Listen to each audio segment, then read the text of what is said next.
जय श्री राधे। आज का ज्ञान, आज का सत्संग परम पूज्य श्री राधा बाबा जी की पुस्तक से। परम पूज्य कहते हैं, पापों को छोड़ते हुए तत्परता से भजन में लगें।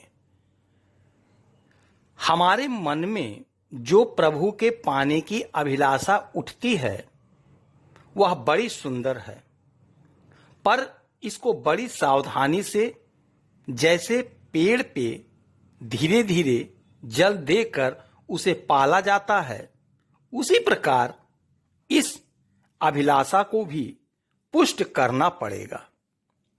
इसकी सबसे पहली सीढ़ी है भगवान की कृपा का भरोसा करके सब प्रकार के पापों का सर्वथा त्याग कर देना। पाप करने से केवल हमारा ही सर्वनाश होगा, इतना ही नहीं, उस पाप में जो जो सहायक होंगे उन सब का सर्वनाश होगा।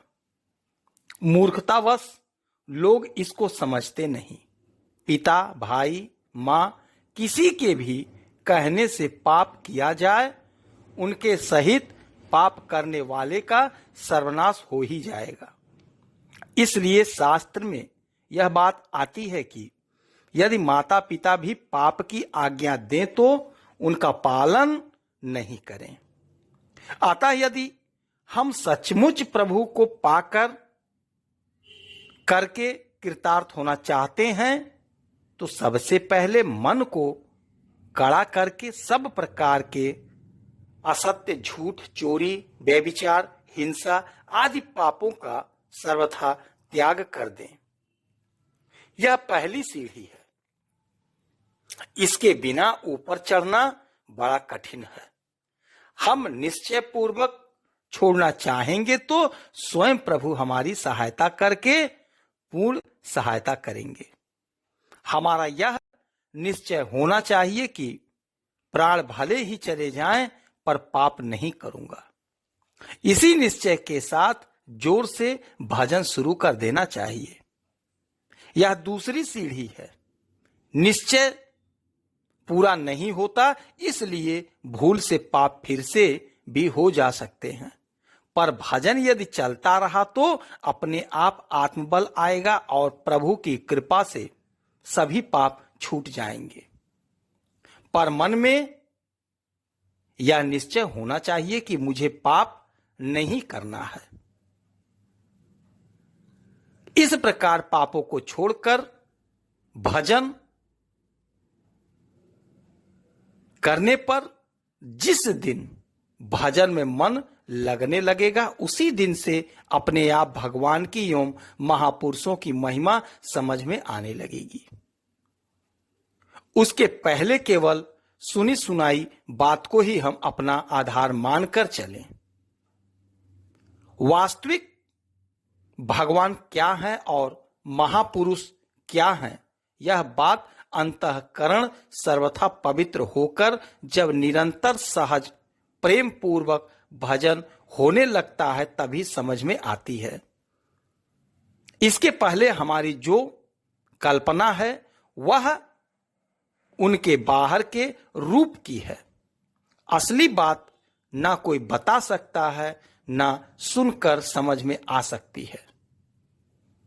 किसी भी सच्चे संत के विषय में हमने जो कुछ भी सुना है और जो कुछ भी कल्पना करते हैं वह उनके बाहर के रूप की बात है।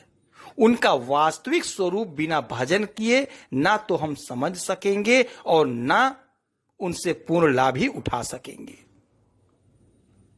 भगवान की कृपा, भक्त की कृपा, योग, भजन, इन तीनों बातों के सिवा और किसी प्रकार से भगवान को तथा भक्त को समझना असंभव है।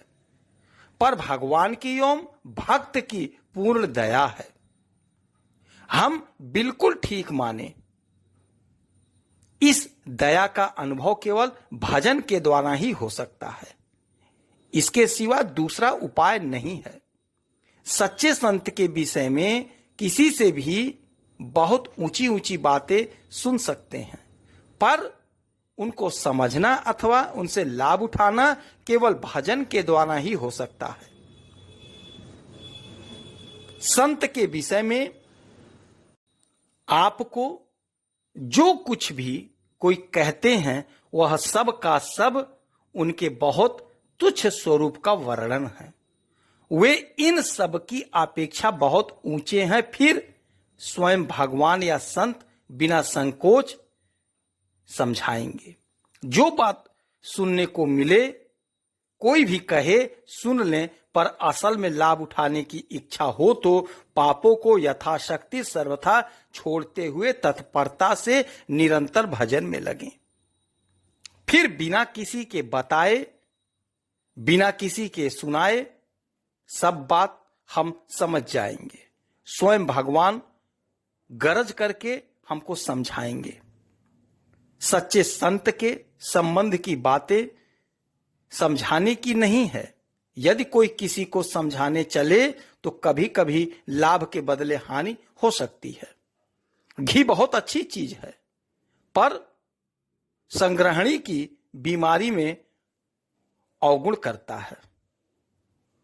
इसलिए जब तक मन में पाप है तब तक प्रेम की ऊंची ऊंची बातों को सावधानी से सुनना चाहिए।